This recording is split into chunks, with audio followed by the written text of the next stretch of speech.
छत्तीसगढ़ देश का तीसरा सबसे स्वच्छ राज्य बन गया है। केंद्रीय आवासन एवं शहरी कार्य मंत्रालय द्वारा आयोजित स्वच्छ सर्वेक्षण 2023 में छत्तीसगढ़ को महाराष्ट्र और मध्य प्रदेश के बाद देश के तीसरे सबसे साफ सुथरे राज्य का दर्जा मिला है।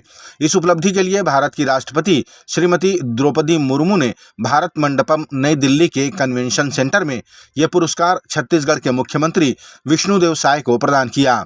इस मौके पर उप मुख्यमंत्री अरुण साव भी उपस्थित थे। स्वच्छ सर्वेक्षण में उत्कृष्ट प्रदर्शन के लिए 5 नगरीय निकाय रायपुर, महासमुंद, कुम्हारी, आरंग और पाटन को भी पुरस्कृत किया गया।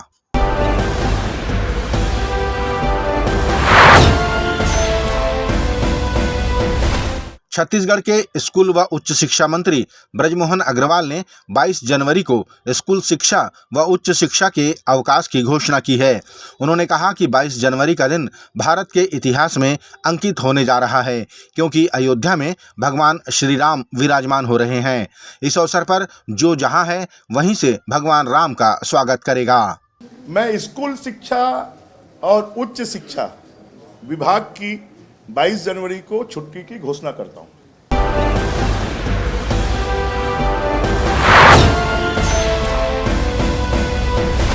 अखिल भारतीय कांग्रेस कमेटी ने राष्ट्रीय महिला कांग्रेस की अध्यक्ष के रूप में अलका लांबा को नियुक्ति दी है। उन्होंने पदभार भी ग्रहण कर लिया। पदभार ग्रहण के पश्चात अलका ने देश भर से आई महिला कांग्रेस की टीम को संबोधित किया और भारत जोड़ो न्याय यात्रा से लेकर आगामी लोकसभा चुनाव में जुट जाने का आह्वान किया। अपने संबोधन में अलका ने भारत में पारित महिला आरक्षण बिल को कांग्रेस की देन बताते हुए महिलाओं को किसी से कम न होना बताया। 2024 में कांग्रेस और इंडिया अलायंस के जीतते ही महिला कानून जो बन गया है वो लागू कर देंगे और जहां जहां विधानसभा चुनाव होंगे वहां पर महिलाएं लड़कर विधानसभाओं में पहुंचेंगी, वहां महिलाएं पहुंचेंगी।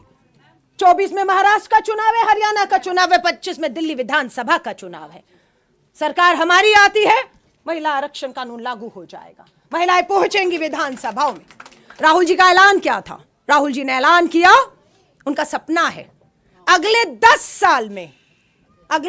साल में देश में 50% राज्यों की महिलाएं मुख्यमंत्री देखना चाहते हैं। सवाल राहुल गांधी जी से किया मैंने, राहुल जी ये कैसे संभव होगा? 10 साल में देश में 50% महिला मुख्यमंत्री होंगी। उन्होंने कहा भरोसा रखो, 24 में आएंगे, महिला आरक्षण लागू होगा, दिल्ली, महाराष्ट्र, हरियाणा का चुनाव दहलीज पे खड़ा है, महिलाएं आरक्षित सीटों से लड़ेंगी। जब विधायक बन गई तो मुख्यमंत्री की शपथ भी दिलवा देंगे।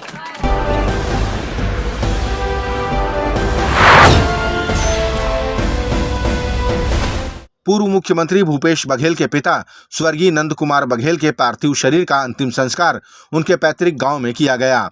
इस मौके पर बड़ी संख्या में जनसमूह एकत्रित हुआ। पूर्व मुख्यमंत्री भूपेश बघेल ने अपने पिता की अर्थी को कांधा दिया। उस वक्त उनकी आंखों में आंसू आ गए। अंत्येष्टि कार्यक्रम में विशाल जनसमूह के साथ मंत्री ब्रजमोहन अग्रवाल भी शामिल हुए। सभी ने दुख की इस घड़ी में पूर्व मुख्यमंत्री को ढांढस बंधाया।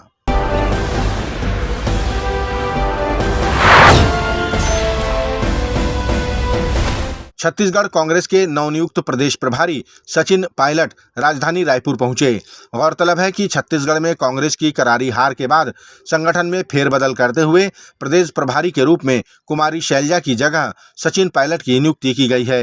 रायपुर पहुंचे सचिन पायलट ने कहा कि विधानसभा चुनाव में हमारी सोच से विपरीत परिणाम आए, फिर भी कांग्रेस का कार्यकर्ता पराजित नहीं है। वे फिर से एक्टिवेट होंगे और लोकसभा चुनाव में बेहतर प्रदर्शन करेंगे।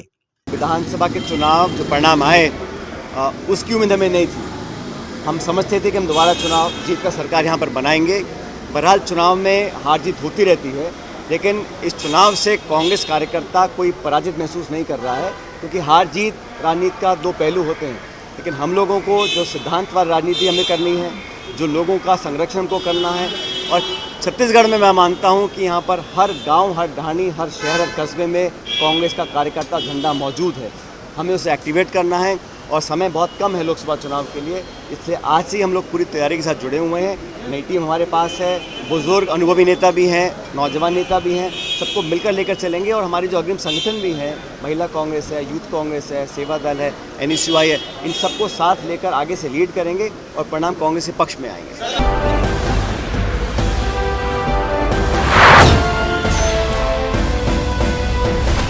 छत्तीसगढ़ भारतीय जनता पार्टी के प्रवक्ता संदीप शर्मा ने छत्तीसगढ़ कांग्रेस के प्रदेश प्रभारी सचिन पायलट के रायपुर आगमन को लेकर कहा कि छत्तीसगढ़ कांग्रेस की टूटी नाव चलाने पायलट बुलाया गया है। संदीप शर्मा ने यह भी कहा कि सचिन पायलट के आने से कांग्रेस का कोई भला नहीं होने वाला।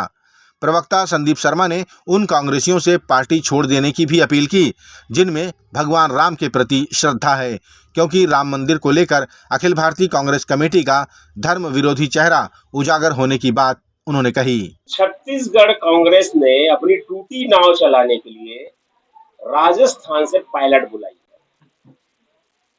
ये वो पायलट हैं जो अपने राज्य में कई बार उड़ते हुए जहाज को जमीन पर ला करके पटक दिए हैं।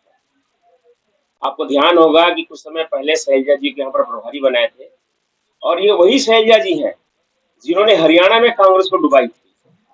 और अब पायलट जी आ रहे हैं यहाँ, जो राजस्थान में कांग्रेस को डुबाने का काम किया है। अपने अपने राज्य में जिन्होंने बगावत किया, ऐसे बगावत करने वाले लोग ही आज कांग्रेस पार्टी के सहारा बने हुए हैं।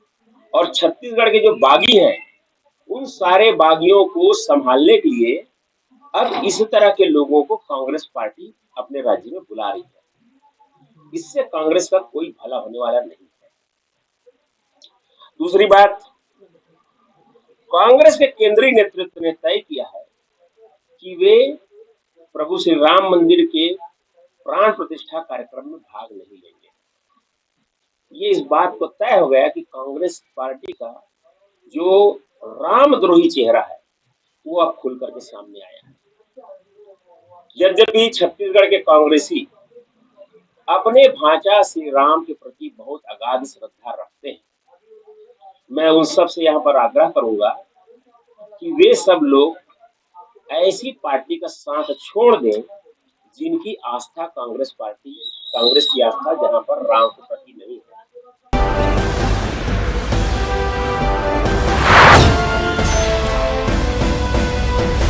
छत्तीसगढ़ से एक ट्रेन प्रत्येक सप्ताह अयोध्या के लिए रवाना होगी, जिसमें 800 से 1000 यात्री, डॉक्टर और प्रत्येक जिले से एक कोऑर्डिनेटर होगा।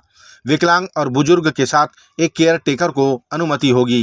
ये जानकारी प्रदेश के पर्यटन व संस्कृति मंत्री ब्रजमोहन अग्रवाल ने दी। उन्होंने ये भी बताया कि अयोध्या जाने वाले यात्रियों के भोजन, स्वास्थ्य और रहने की व्यवस्था शासन द्वारा की जाएगी। जो मोदी जी की गारंटी है कि रामलला के दर्शन करने के लिए छत्तीसगढ़ के लोगों को अयोध्या भेजा जाएगा, उसके लिए एक ट्रेन बुक करने के निर्देश दिए हैं। जो ट्रेन लगातार हमारे लिए छत्तीसगढ़ के लिए डेडिकेटेड होगी, और वो ट्रेन हर सप्ताह एक ट्रेन अयोध्या के लिए जाएगी, जिसमें 800 से 1000 यात्री होंगे, उसमें डॉक्टर होंगे, हर जिले से यात्रियों के साथ में जाने वाला एक व्यक्ति होगा। अगर कोई विकलांग हैं और बुजुर्ग हैं तो उनके साथ में एक असिस्टेंट को भी जाने की अनुमति होगी, और उनके भोजन से लेकर स्वास्थ्य तक की और रहने की सभी व्यवस्थाएं शासन की तरफ से की जाएगी।